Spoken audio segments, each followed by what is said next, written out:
Salam dan selamat pagi, salam hormat dan selamat berbakti kepada seluruh jemaat Tuhan, tak kira dimanapun kita berada. Dan saya percaya bahwa Tuhan senantiasa menggerakkan hati kita dan memberikan kerinduan kepada kita untuk terus belajar, bahkan terus dapat mempelajari firman Tuhan yang sebentar lagi kita akan belajar bersama-sama. Mari kita berdoa sebelum kita membaca firman Tuhan pada hari ini.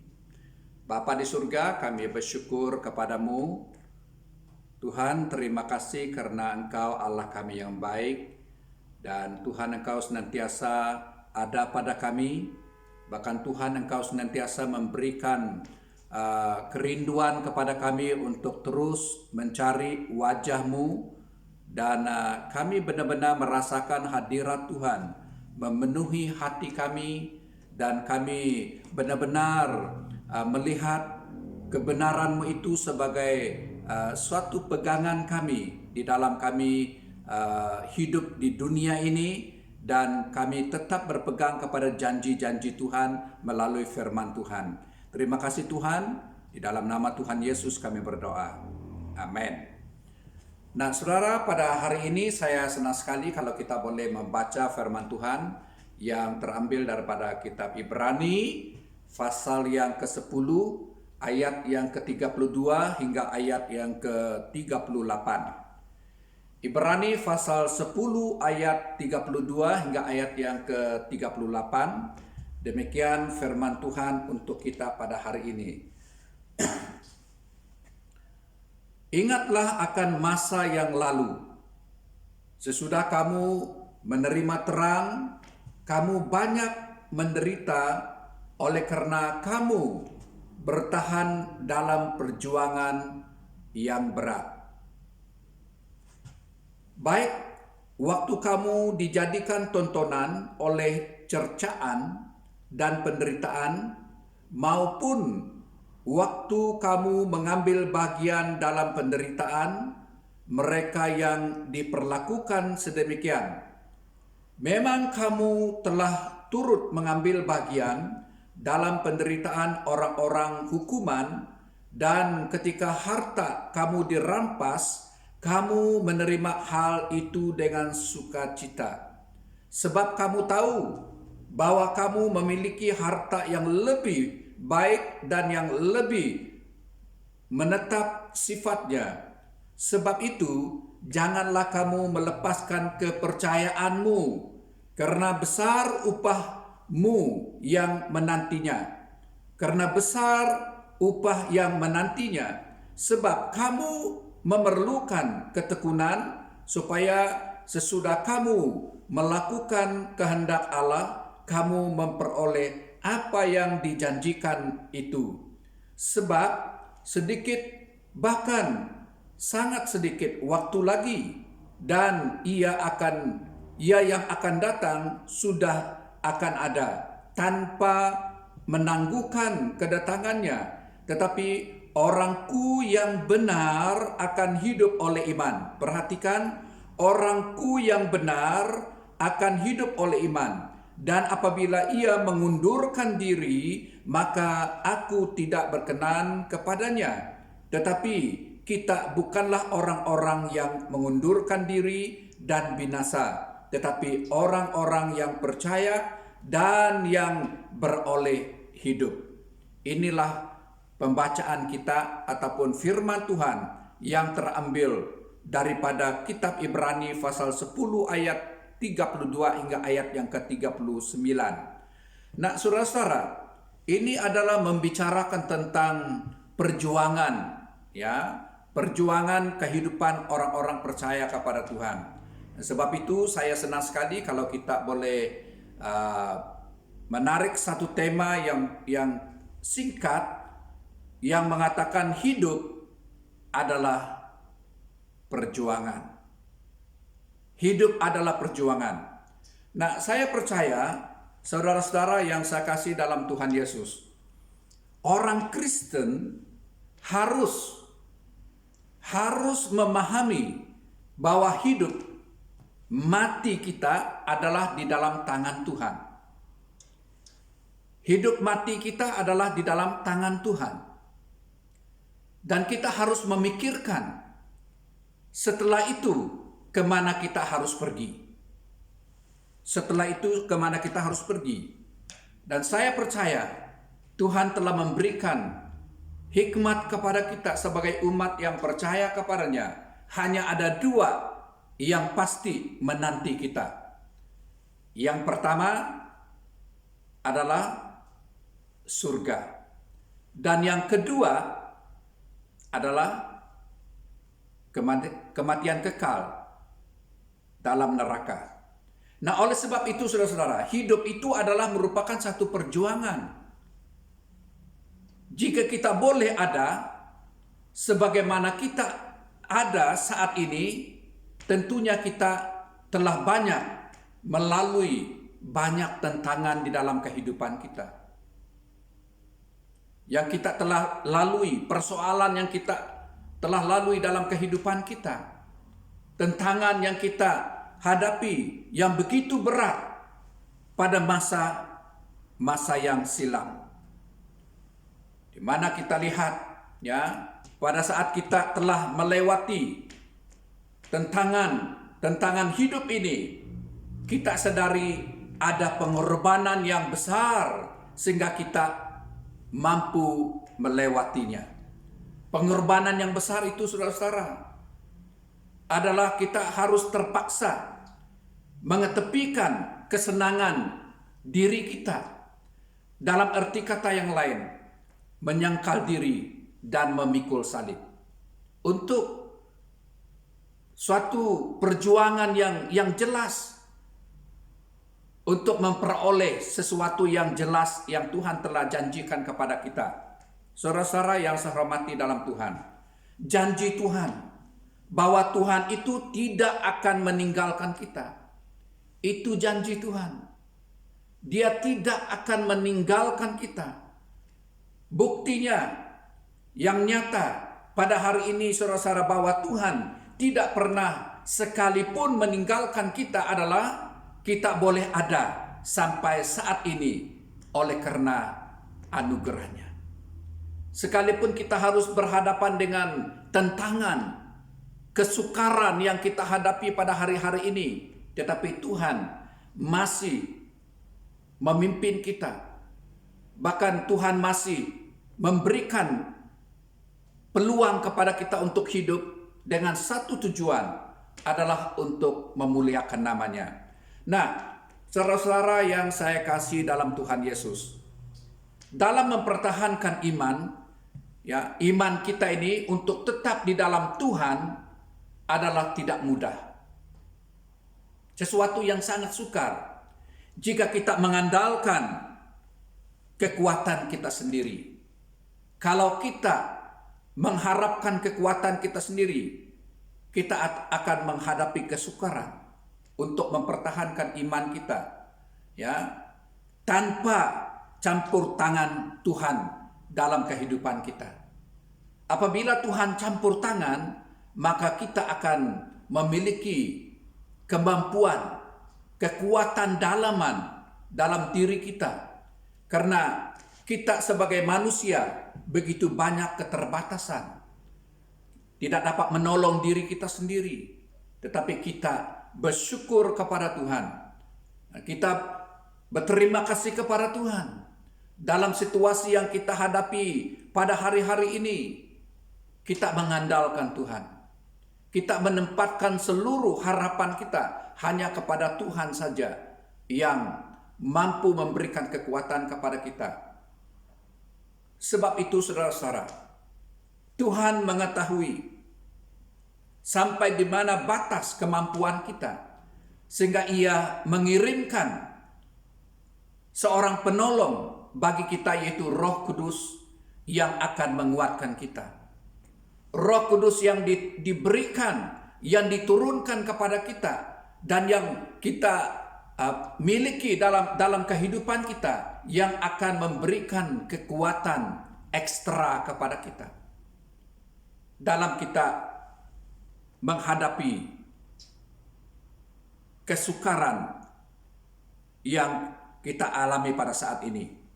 Nah, saudara-saudara yang saya kasih dalam Tuhan Yesus Kristus, dalam Efesus pasal 6 ayat yang ke-12, di sini menuliskan bahwa Rasul Paulus mengatakan perjuangan kita adalah melawan kuasa kegelapan dan tipu muslihat iblis. Perjuangan kita ini adalah melawan kuasa kegelapan dan tipu daya si jahat. Segala sesuatu yang jahat itu adalah datang daripada iblis. Iblis datang bagaikan singa yang meraung-raung dan juga menyamar sebagai malaikat terang, sehingga tanpa kita menyadari kita dapat saja jatuh dari Tuhan, jatuh dalam iman kita. Walaupun kita menurut pandangan kita sesuatu itu adalah sesuatu yang logik, sesuatu yang baik, tetapi yang sebenarnya adalah sesuatu yang akan mematikan kita. Ini adalah pekerjaan kuasa-kuasa yang jahat. Dia menyerupai. Nah, banyak sekali tantangan yang dihadapi oleh orang Kristen, anak-anak Tuhan hari-hari ini, sehingga perjuangan yang sangat berat untuk dapat mempertahankan iman percaya kita kepada Tuhan. Sangat banyak tantangan, saudara-saudara. Seperti hari-hari ini kita berhadapan dengan suasana COVID yang semakin merunsing, semakin mengganas, sehingga hari-hari ini kita melihat betapa ganasnya COVID ini. Saudara-saudara yang saya kasih dalam Tuhan Yesus, mari kita menempatkan seluruh harapan kita kepada Tuhan dengan tidak mengandalkan kekuatan kita sendiri, tetapi kita harus berserah kepada Tuhan. Dalam situasi yang sangat sukar pada hari-hari ini, mari kita, saudara-saudara, mendekatkan diri kita kepada Tuhan. Mari kita mencari wajah Tuhan. Mari kita mencari pertolongan daripada Tuhan kita, Yesus Kristus. Saudara-saudara, ada satu contoh dalam Alkitab, tokoh Alkitab yang sangat terkenal, yaitu Ayub sendiri. Ya, di mana kita melihat contoh dalam Alkitab ini di mana seorang hamba Tuhan dapat mempertahankan imannya kepada Tuhan walaupun tantangan yang dihadapinya, saudara-saudara, tidaklah mudah, sangat berat. Nah, kita dapat mencontohi ya sikap dan teladan dari Ayub ini. Ya, dia mampu bertahan dalam situasi yang sangat sukar sekalipun. Seolah-olah kita ini di dalam situasi yang seperti itu, berhadapan dengan virus COVID-19 ini yang sangat ditakuti. Dan Ayub juga mampu berpegang teguh pada janji Tuhan bahwa Tuhan tidak akan pernah meninggalkan anak-anaknya. Tuhan telah berjanji kepadanya bahwa Tuhan tidak akan pernah meninggalkan dia. Itu janji Tuhan. Dan saya percaya janji Tuhan itu juga adalah terhadap setiap orang yang percaya kepada Tuhan. Dengan iman yang teguh dari Ayub, saudara-saudara, setelah dipulihkan, Tuhan itu dipermuliakan. Dalam kehidupan kita ini ada rencangan Tuhan yang tersembunyi, yang perkara-perkara yang terjadi dalam kehidupan kita ini, supaya nama Tuhan itu dipermuliakan pada akhirnya. karena kita telah mencapai satu kemenangan yang besar. Ayub menjadi satu contoh sebagaimana kita dituntut untuk tetap bertahan. Dituntut untuk tetap bertahan di tengah-tengah persoalan, ya, sesulit apapun, sesukar apapun, sesusah apapun, karena kita tahu ada tangan Tuhan yang sedang menopang kehidupan kita sehingga kita dapat mampu bertahan dan keluar dari masa sukar tersebut, saudara-saudara. Tuhan mau supaya kita bertahan, mempertahankan iman kita. Ini yang Tuhan inginkan. Ya. Tuhan inginkan.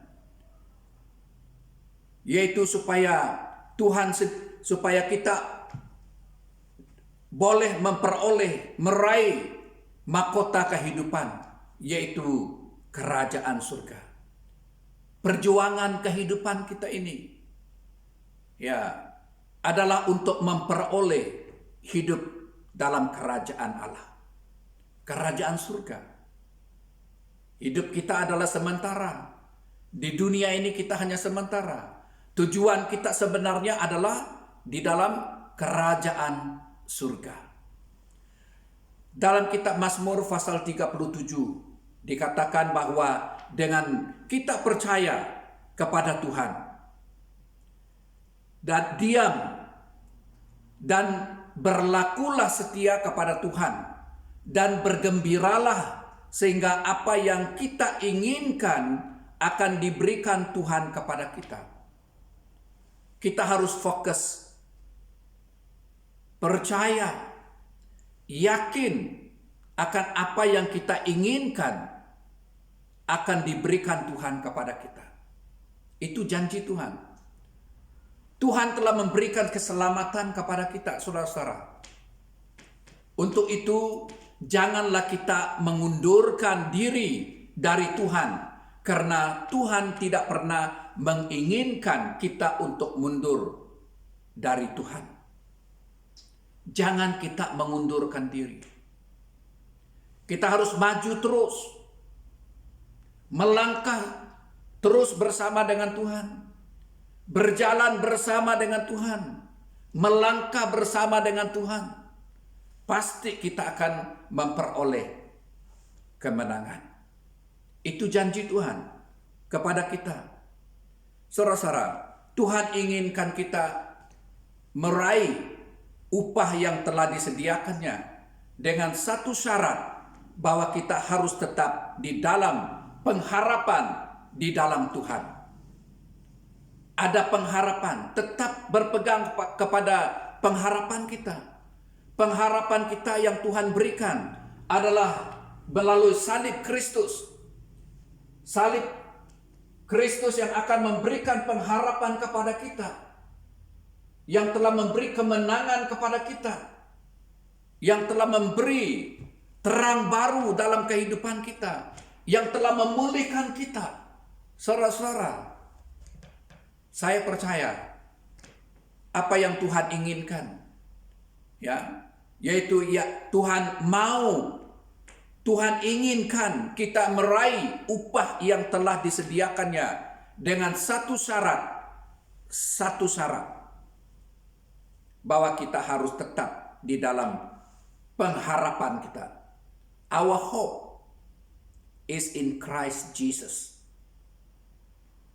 Kita punya harapan kita adalah di dalam Tuhan kita Yesus Kristus. Itu pengharapan kita. Jangan kita mengundur diri. Jangan kita menyerah kalah. Karena janji Tuhan itu adalah kekal selama-lamanya. Akhirnya, saudara-saudara yang saya kasih dalam Tuhan Yesus, ada 3 hal yang harus kita lakukan untuk menerima upah yang kekal yang Tuhan telah janjikan kepada kita. 3 syarat, 3 perkara yang penting yang telah dinyatakan oleh firman Tuhan dalam kitab Ibrani pasal yang ke-10 ayat 32 hingga ayat 39 ini, ya, yang mengajar kita. Yang pertama adalah hiduplah dengan iman. Hidup dengan iman. Yang kedua, jangan kita melepaskan keyakinan kita, tetapi kita harus fokus kepada tujuan kita. Dan yang ketiga adalah jangan kita mengundurkan diri. Don't give up. Don't give up. Karena Tuhan yang telah berjanji kepada kita. Inilah yang Tuhan inginkan. Supaya kita senantiasa hidup di dalam iman kita. Sekalipun kita harus berhadapan dengan keadaan yang sukar ini. Tetapi Tuhan mau supaya kita hidup dengan iman. Hidup dengan iman artinya kita harus berpegang kepada janji Tuhan. Jangan kita melepaskan keyakinan kita. Yakin akan apa yang Tuhan telah janjikan. Harus yakin. Percaya sepenuhnya. Maka Tuhan akan memberikan pertolongannya kepada kita. Dan jangan kita mengundurkan diri. Don't give up. Karena Tuhan kita adalah Allah yang maha besar. Tuhan yang telah berjanji. Sebab itu kita tidak perlu merasa gusar. Dan kita harus yakin dan percaya Tuhan melakukan mukjizat-Nya yang besar dalam kehidupan kita. Demikian firman Tuhan yang kita pelajari pada hari ini. Dan saya percaya jemaat Tuhan telah diberkati oleh firman Tuhan yang kita telah dengar bersama pada saat ini. Kita berdoa. Bapa di surga, kami bersyukur kepadamu. Terima kasih Tuhan karena Engkau telah berbicara kepada kami. Oh Tuhan, Engkau telah mengajar kami, memberikan peringatan kepada kami bahwa ada upah yang Tuhan janjikan kepada kami. Sekalipun kami harus melalui perjuangan kehidupan kami yang sukar Tuhan. Tetapi Tuhan Engkau telah berjanji akan memberikan pertolongan kepada kami. Bahkan Tuhan Engkau telah berjanji campur tangan. Engkau telah melihat, Engkau telah memahami akan keterbatasan yang ada pada kami. Tapi Roh Kudus yang datang untuk memberikan pertolongan kepada kami. Terima kasih Tuhan. Terpujilah namamu. Di dalam nama Tuhan Yesus kami sudah berdoa dan mengucap syukur. Haleluya. Amin. Tuhan memberkati. Amin. Haleluya.